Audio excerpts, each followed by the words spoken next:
My name is Dr. Marissa May. In this video, we're going to take a look at using the order of operations to simplify a numerical expression.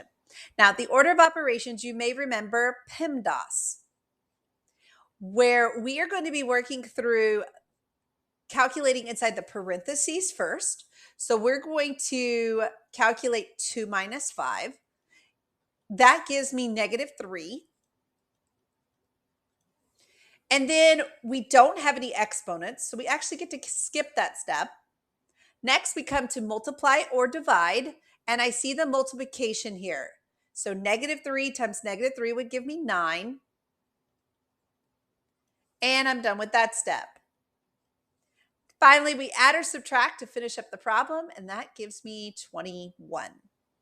So work through more practice problems like this to gain more confidence as you're working with the order of operations. Bye, friends.